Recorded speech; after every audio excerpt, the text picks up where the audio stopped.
Hi everyone, welcome back to the Active Knowledge series, The Practice of Non-Greed in Business. We're shifting forward now through our competitive engine.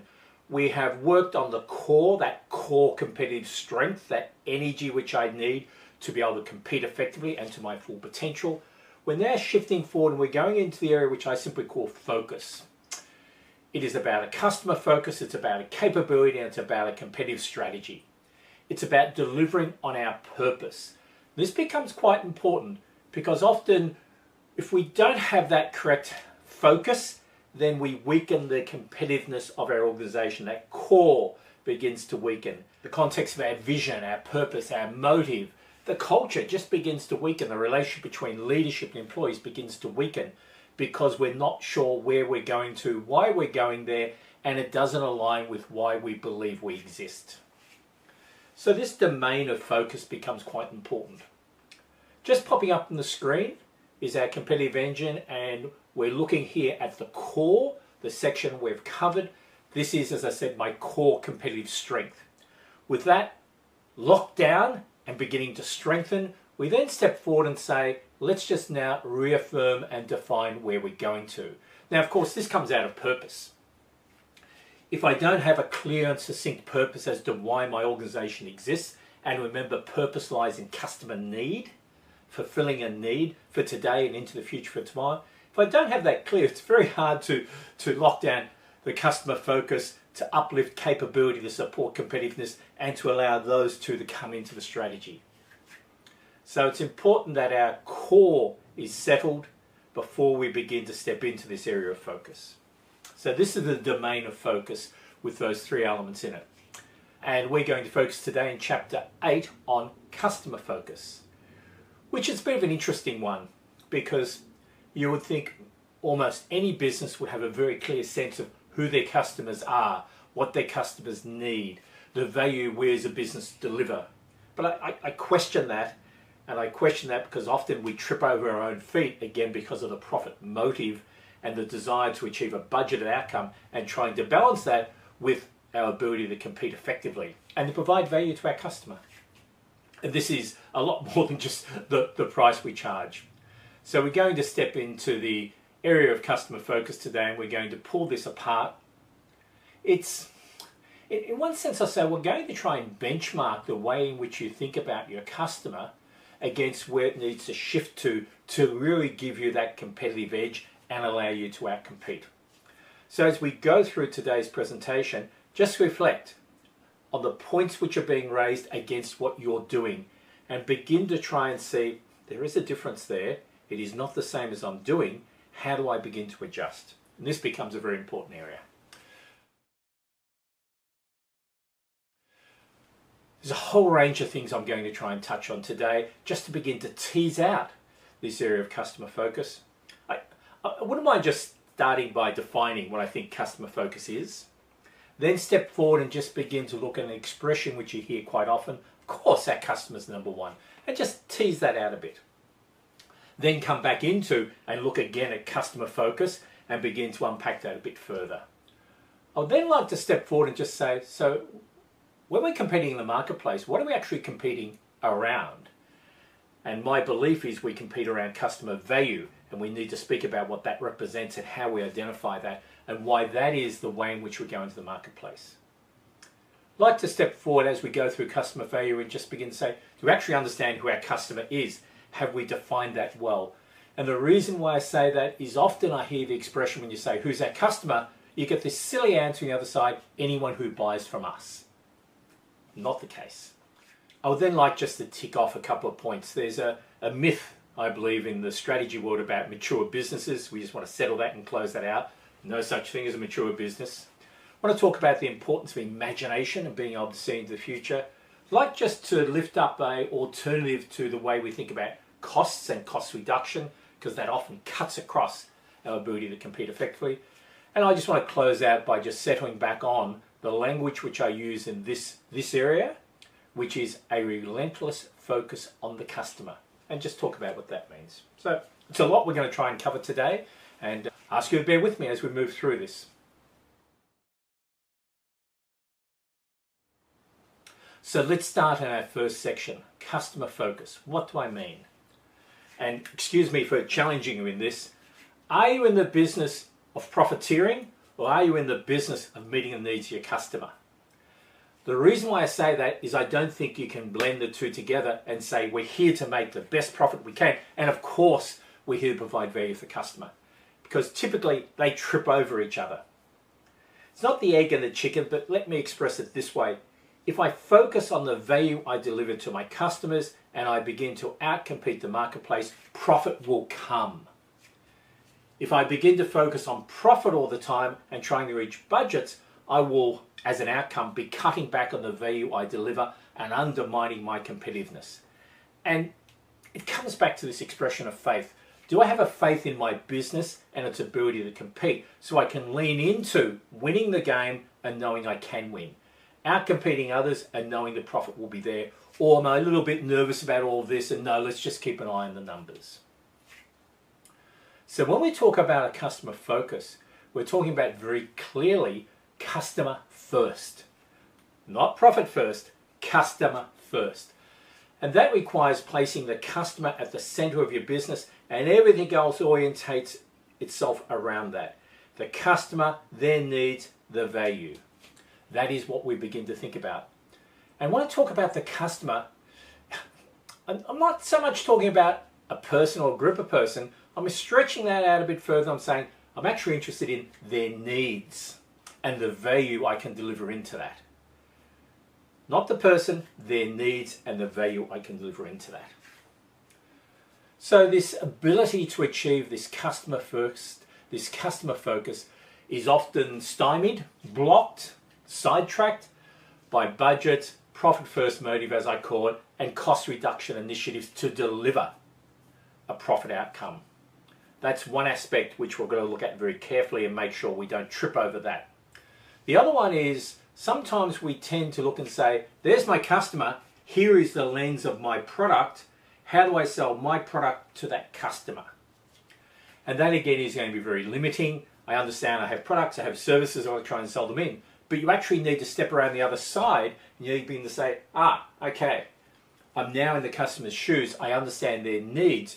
Do the products which I've got and the service I've got meet those needs? If not, how do I change them? If we get this right, if we get our customer focus correct and we anchor our business in it, then that provides a competitive platform in which we will be able to deliver greater value. We will be able to outcompete everyone in the marketplace today and tomorrow. It will provide us, as we talk about same purpose, a window through which we can see endless opportunities. Customer focus. It requires that they come first in all your actions and decisions. The entire business exists to meet their needs. They are seen as today and tomorrow's lifeblood and the compass for our future direction. If we don't put them in this place, we're only walking ourselves backwards, reducing our potential and weakening our competitiveness. If we get it right, if we do this well, our profits will be much greater than we ever could have thought. That's customer focus. It is actually challenging, and it is quite a significant change from the way in which most leadership teams and businesses think about their customers. So just think about that for a moment.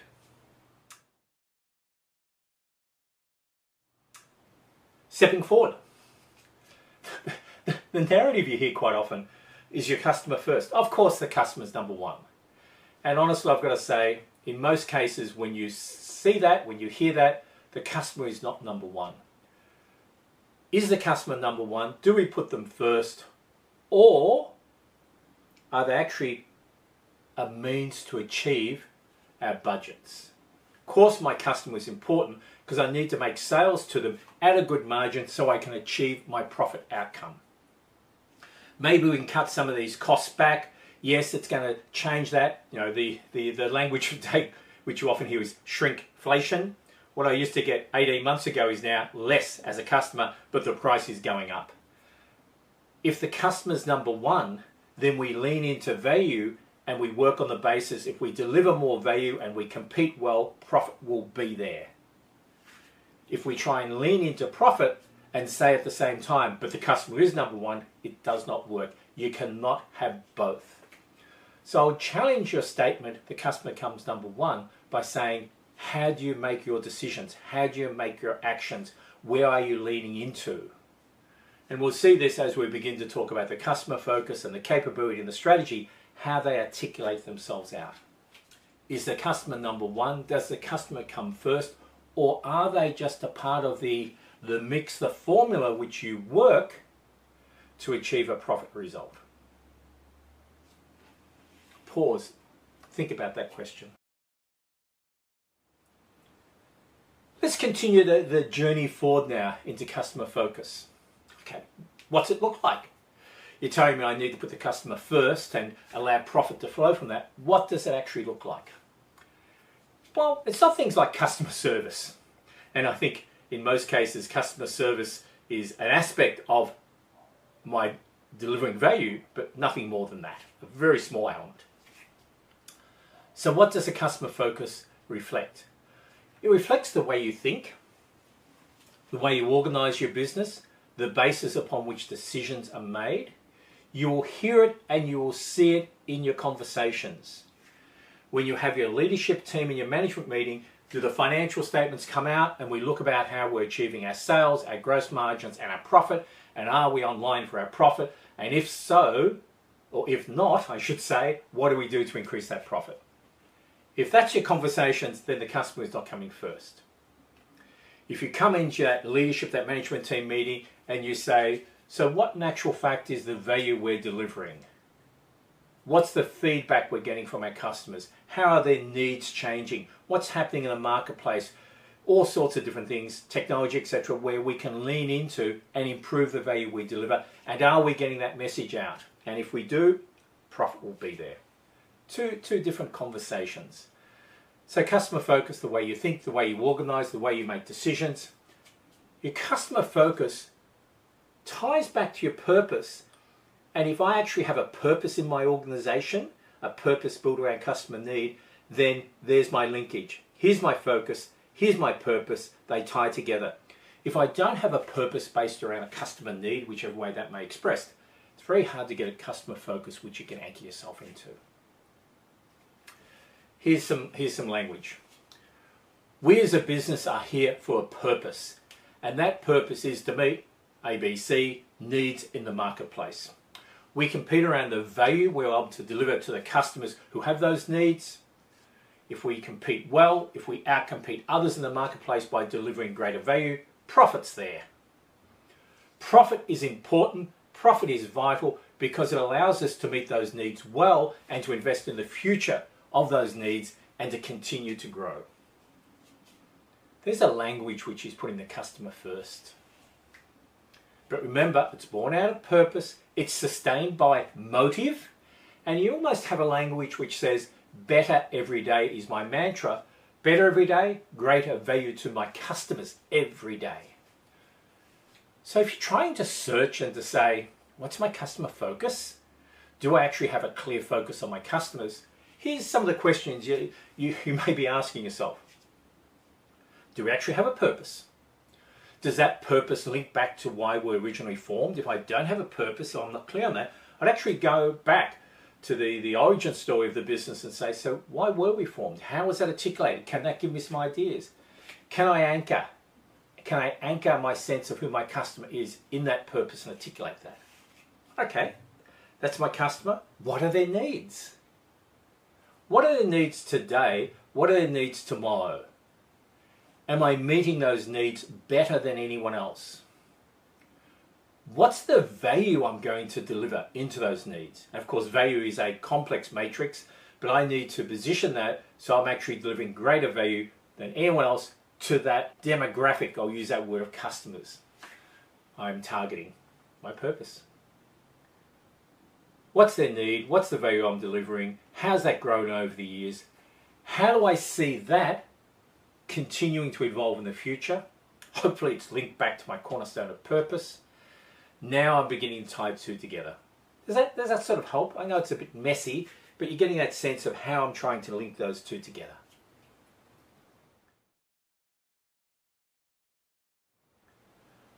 You'll see that I've spoken a couple of times about customer value. And I just want to speak into that. And the question I would throw out to you is around, what do you compete? And you would say, oh, there's a whole range of things. It's, it's the product which I produce, it's the features it's got in it, it's the ease of use, it's how well it fits what they want to use it for, it's the pricing point, it's customer service, it's my brand, it's all those sorts of things. So yes, it is. Tie that package together, and that represents the value you are delivering to your customers. But it's the value they see through their eyes, not the value you see through your eyes. And that becomes important. And this is where this language of a relentless focus on the customer becomes important. If I'm going to be, and I'll use language, competitively fit out there, fighting in the markets I'm seeking to win in and winning, then I need to have that sense of, this is how the customer sees my value. And the sorts of things I'm going to be thinking about there, let's just try and tie some of those down. What actually is the customer need I'm seeking to fulfill? Can I just freeze there and jump back to one of the previous, and this was the presentation around, I think, purpose. We spoke about this, and the example of the pen manufacturer, the company which just manufactured pens, and they were great at manufacturing pens until someone came along and redefined and said, this thing called a pen, people actually use this to communicate, to capture ideas, to express their thoughts, to speak to people, to share their thoughts with people, to be creative, to use their imagination. And they redefined the business they were coming into, a new business, in that way, to allow people to express and communicate well. Language around there, as a thing from I manufacture pens. So when we say need, have you actually think about need and express need in a way which is relevant to the customer, and which you can lean in and say, well, if that's their need, how do I deliver value into that? And again, that business we spoke about, they ended up creating pens with different colors, different ergonomic design, and then just going on from there into various software. What is the customer need that our business seeks to fulfill? That's the first one. What gives rise to that need? And how is that need best met and satisfied? So we're peeling that onion back a bit. We're saying, well, this is the need, but do we actually understand that need? What gives rise to that need? What are they actually trying to satisfy? Okay, got that. Third one, how is the world around our customers changing? How is the world around that need changing? Because everything is evolving, nothing's static. How are the things which are happening going to impact the need? We need to be aware of that. And then we begin to say, if this is the need, and this is what we're seeking to satisfy, and this is what's changing, how do we improve the value we deliver? What new opportunities exist for us to improve our value? And then very quickly you'll find yourself stepping out of that and saying, this is the need we've been satisfying now, but see how we can expand that, and we can satisfy now a much larger and wider portfolio of need, which means more customers, more revenue, and of course, greater profits. So customer value is complex in one sense, but you need to get your head into it. And I'll use the expression, always do, you need to understand your customer's needs intimately. You need to be right in the center of it so you know it completely and totally, but then you need to be able to step outside it and say, I understand the need, let me step away so I'm not lost in it and I can see what's happening. And this is not about looking for opportunities to make more profit. It's about looking for opportunities to achieve a greater satisfaction of the need, and possibly to expand the number of people whose needs you're satisfying. And from that, profit will come. So your language is always about greater value, from which profit will be earned. Customer value. What value do you deliver to your customers?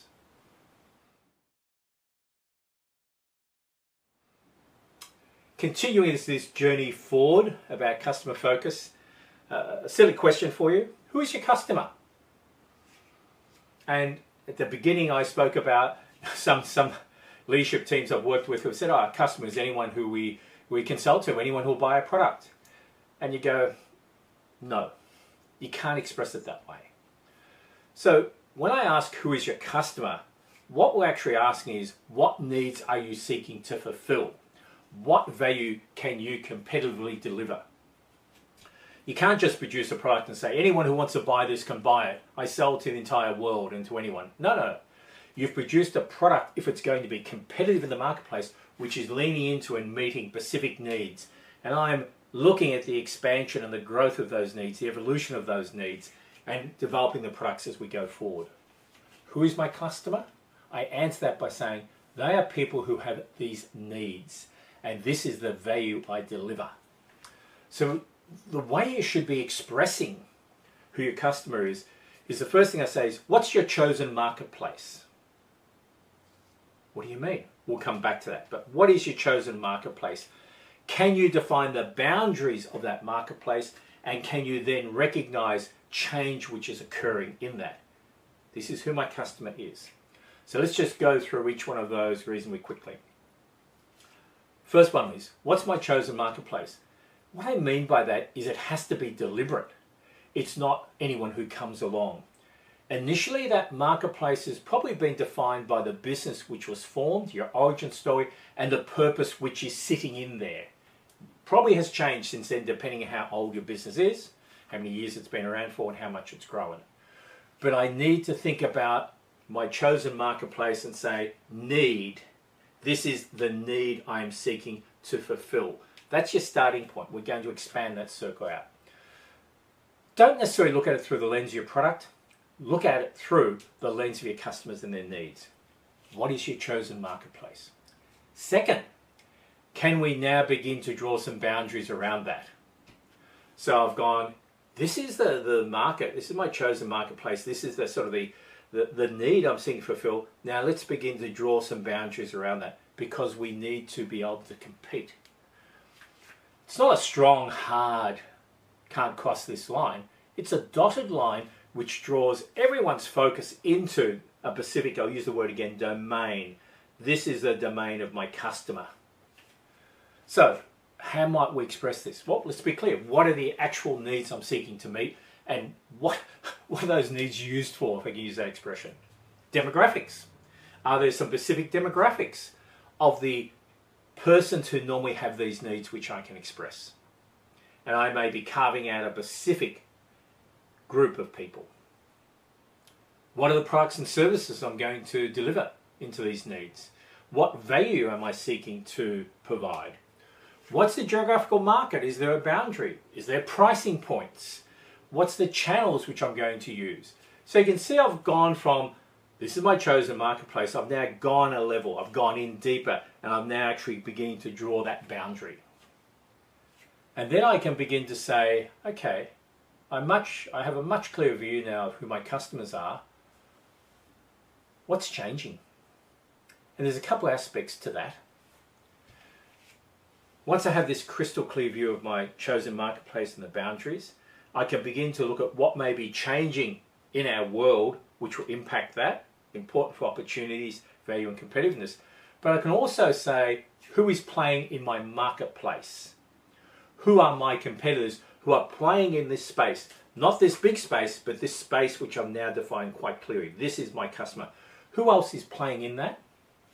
And then I can begin to, and you'll see as we go through the subsequent chapters, I can begin to tease out and say, so what is a value which I can deliver which will outcompete everyone else? So having a chosen marketplace, defining the boundaries, then beginning to actually draw some clear lines around that and look into it, you can say, this is the need I'm seeking to fulfill. These are the other ones who are playing in this field. What are they doing? Where is the space I can be? Positioning. Positioning.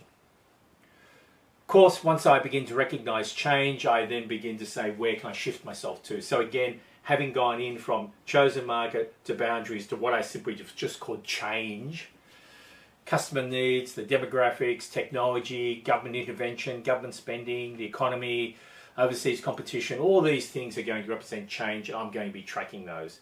But no use even thinking about that until I've gone chosen market, refined down, who else is playing with it, where do I need to position myself? Now let's look at change in a context which actually gives me a much clearer view. Who is my customer? Can you see now there's a depth of conversation which is required, but a depth of focus and alignment, which is needed throughout the entire business so we can have the right conversations. And we'll talk about this a bit more when we talk about strategy.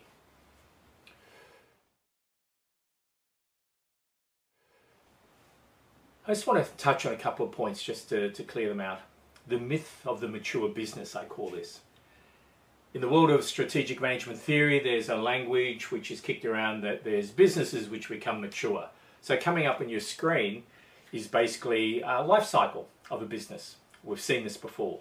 Inception, born, walking, talking, establishing identity, developing self, testing limits, matured, settled, I'm well established, I'm in the market, and you see there's two lines. Too settled, really settled, slowing down, gone. But there is a dotted line which says opportunity. How well you have defined your customer, chosen marketplace, how well you understand their needs, and how well you're able to step back and to look at how those needs are evolving and the opportunity to deliver great value will decide whether you go down or whether you go up. And the answer to this question is the myth of a mature business. There is no such thing as a mature business. However, there are businesses which have got locked into a product, service, value proposition while the entire market's gone off somewhere else and they have just declined because they have been unable to evolve. You may say they're lazy, you may say they're tired. I would say typically they're tied down in the process of sustaining what they've got and they don't have sufficient energy to break away and to continue forward. If you think your market is becoming mature, then you need to spend more time understanding needs and how they're evolving and investing in your business. Which brings me to the second point I wanted to talk about, imagination.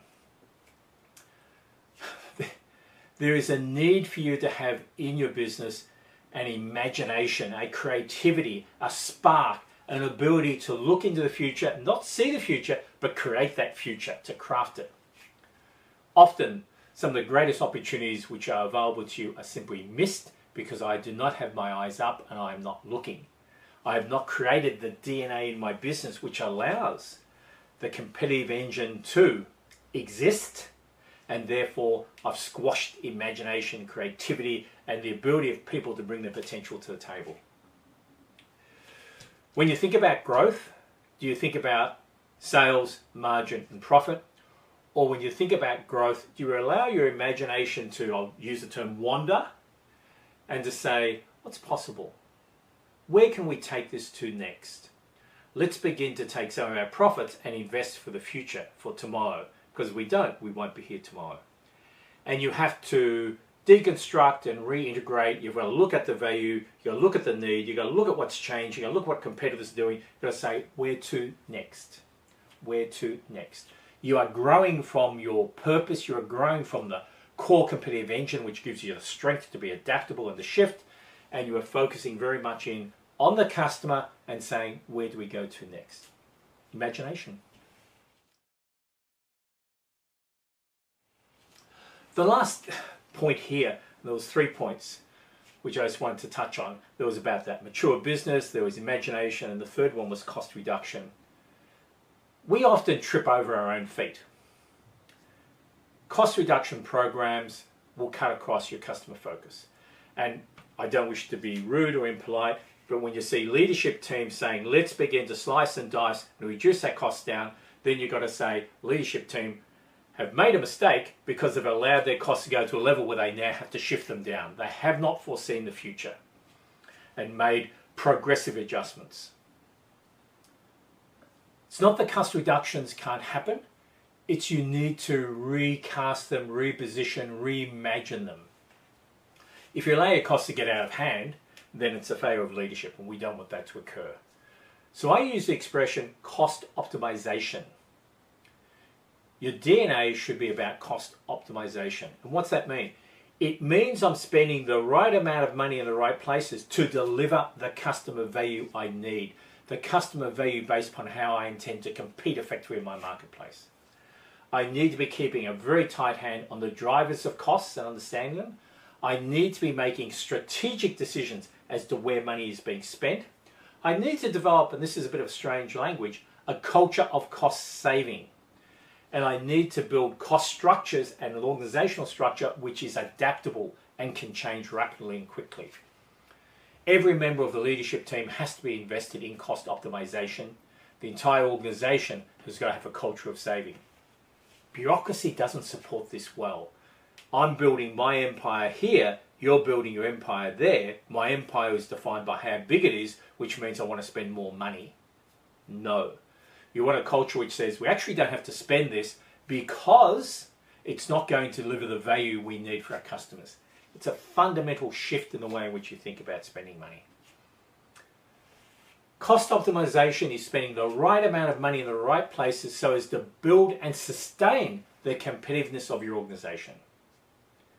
It's about increasing expenditure in some areas and reducing expenditure in other areas, while always having an eye on the cost drivers, the underlying drivers, being adaptable and very much understanding this is how I compete in the marketplace to deliver value and outcompete others. The language we use there is competitive posture, and every dollar I spend is aligned with my competitive posture and strengthening my ability to go out and fight in the marketplace. A business that has focused on and strengthened their cost optimization, they're going to gain a competitive value. For every dollar it spends, they're going to get a greater return than anyone else. You've got to redefine the way in which you think about costs. You've got to redefine the way in which you think about the business. Am I here to deliver value to my customers? Or am I here to maximize and squeeze out of my customers every cent I can to achieve profit? Profit comes from delivering customer value. What does it take to actually achieve an organization which is built around cost optimization? Well, worthy leadership, a business which understands its purpose, the needs, and has a motive of better every day. In other words, a motive to compete. A very clear and defined competitive posture. This is where I'm positioning myself in the marketplace. This is how I'm going to outcompete, and I'm going to do that. An organization designed to deliver on that competitive posture, culture, one of saving, and better every day, continuous improvement. There's some of the things which have got to be there. But just, think about that. Not cost reduction, cost optimization to achieve a greater competitive posture, not, oh, I need to do this to achieve my budget.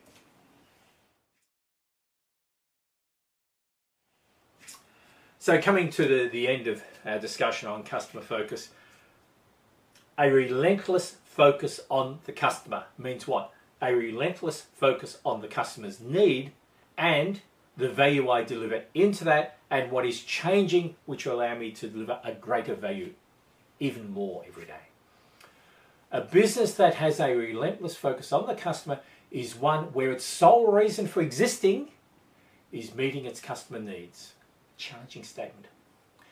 Everything is geared to delivering more value to the customer and from which great profits will be earned if done well.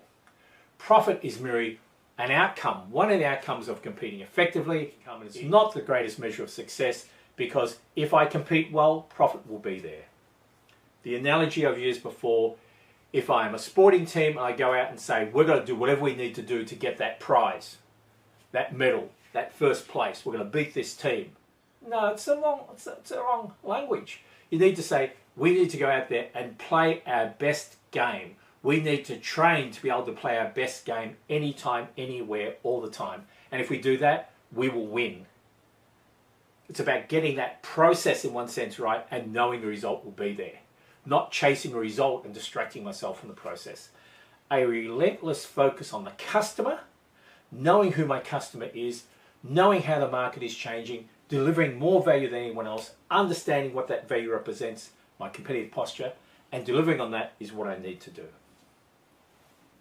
How do I achieve that relentless focus? Well, it's all the things we've spoken about. Let's just try and summarize some of those together.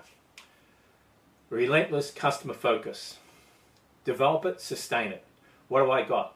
I have a purpose, and that purpose is clear, articulated, lived, and expresses very clearly the needs I am seeking to fulfill. I have a motive to compete. I am here to compete against myself. And if I do that, then I outcompete everyone else and the profit I need will be there, more than what I need. The customer, who my customer is, that customer focus is the focal point. It is the core of the business and all activity. Metrics. I measure the effectiveness of the customer value I'm delivering. If I'm getting that right, profit will be there, but I measure that effectiveness in delivering customer value and the competitiveness of that value. Rewards are based upon contribution to purpose, uplifting and upholding of the competitive posture, and they're open to everyone. Decisions are made on the basis of their impact on customer value. Is this going to make us more competitive or less competitive? Growth opportunities are assessed how? Their alignment with purpose. We're not chasing opportunities which are not relevant to our customer is and the purpose for which we exist. Profit, it is measured against what is required for sustainability. What do I mean by that? Well, it's what I need to reinvest in the future customer value. It's my working capital requirements. It's my cost of capital, which also includes dividends. It's not about maximization. It's about optimization across that criteria. This is the characterization of a relentless focus on the customer.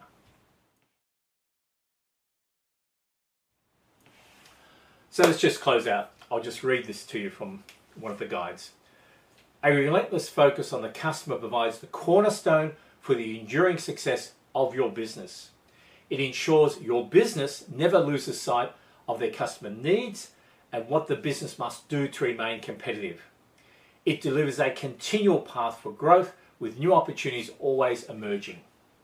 It ensures your business is not distracted, does not chase off various possibilities, chases profit, chases budget, but rather keeps it anchored in and compounding on its competitive strength to deliver value and therefore can outcompete everyone else in the marketplace. A relentless focus on the customer is the making of a great business, and great businesses make great profits. Customer focus. Reflect on how you think about and how you talk about customers in your business and begin to just consider all the aspects we've spoken about, and you'll find there's lots of things which you can just begin to shift to actually bring this customer focus in there. Thank you for your time. That's chapter 8.